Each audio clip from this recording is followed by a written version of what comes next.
Kathi schließt mit den Landweibern ein Wett an, dass sie die ganze Fastenzeit über alltag den gleichen Fetzen anlegen wird.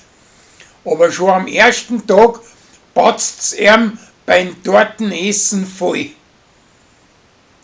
Der Fanny, seine preisische Tochter, lernt es Brackeln, aber das Gespür liegt ihr nicht.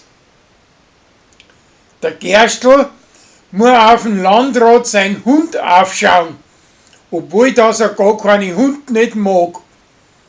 Schließlich werden sie aber da Freund miteinander.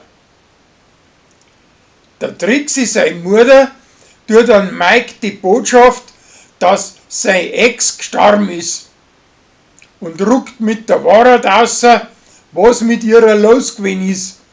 Und der Mike geht auf den Pfarrer los, weil ihm der das nicht früher schon gesteckt hat.